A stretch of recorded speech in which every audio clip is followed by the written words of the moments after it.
terkait dengan sunnah dan hadis ya. Jadi harus kita fahamkan bahwa sunnah dan hadis itu berbeda. Bedanya di mana? Sunnah itu peristiwanya, hadis itu beritanya. Ya, jadi kalau kita baca koran atau baca media, peristiwanya dengan beritanya itu kan dua hal yang berbeda.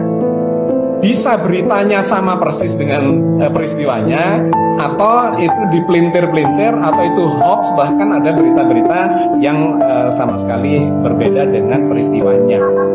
Ya, itu adalah gambaran antara sunnah dengan hadis. Makna dari kata hadis itu adalah news, berita. Sunnah itu adalah kata-kata, perilaku, keteladanan yang dilakukan, dicontohkan oleh Nabi. Maka sunnah itu terjadi di zaman Rasul masih hidup. Begitu beliau wafat, sunnah berhenti. Tapi justru produksi hadis itu tambah banyak. Produksi hadis untuk menceritakan sunnah Rasul. Dulu gimana ya Rasul itu cara sholatnya? Karena Nabi cuma mengatakan shollu kama ra'aitumuni usolli, sholatlah kalian seperti melihat aku sholat. Terus si A, sahabat A melihat Nabi sholat, berbeda dengan sahabat B, berbeda dengan sahabat C, berbeda dengan sahabat D. Kemudian diceritakan kepada jalur riwayat yang berbeda. 200 tahun kemudian, para ulama, Imam Bukhari lahir tahun 810, abad ke-9, 200 tahun setelah zamannya Nabi, berusaha menelusuri dulu Nabi itu seperti apa ya ketika segala macam tadi peribadatan itu tadi. Nah, ternyata yang banyak periwayatan hadis, berita berbeda-beda redaksinya.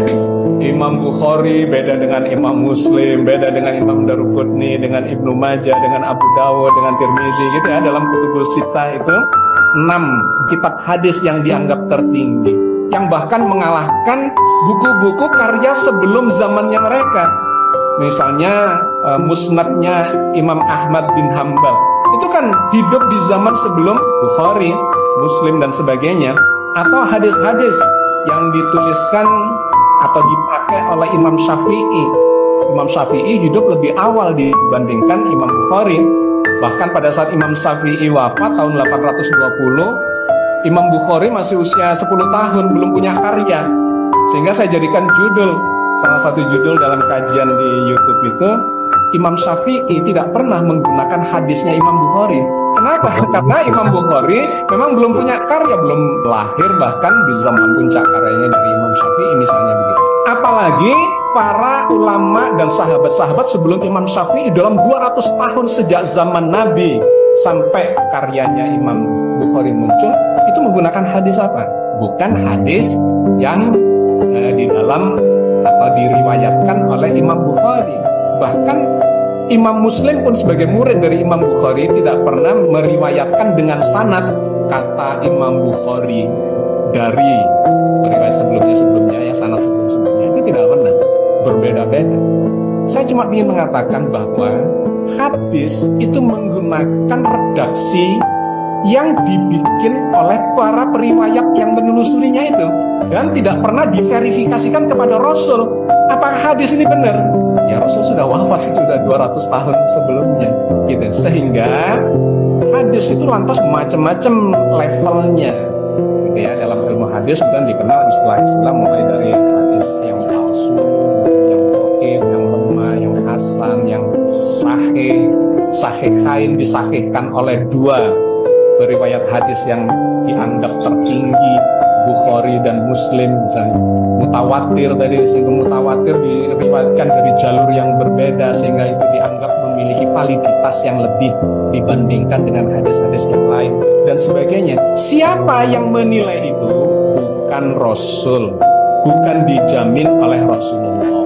Nah, maka saya cuma mengatakan bahwa itu adalah karya para ulama. Bukan berarti kita merendahkan, bukan. Itu karya yang hebat. Tetapi jangan dimutlakkan.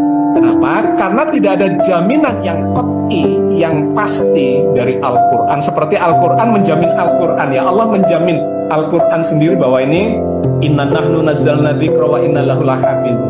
Allah yang menurunkan ini dan Allah yang memeliharanya. Kalau hadis itu kan justru banyak pertentangan, perdebatan dan sebagainya. Nah, di situ poinnya.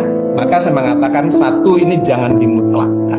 Yang kedua, harus dirujukkan kepada yang mutlak sebagai cantolannya. Kalau ada hadis tidak ketemu cantolannya di Al-Quran, maka saya bilang harus berani mengkritisi.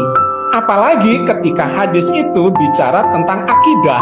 Ini yang menjadi poin penting ketika dikaitkan dengan Al-Quran. Kalau hadis itu muncul dalam konteks yang bukan akidah, ya oke lah, selama itu kebajikan dan secara implisit semangatnya itu adalah sesuai dengan Al-Quran, ya silakan.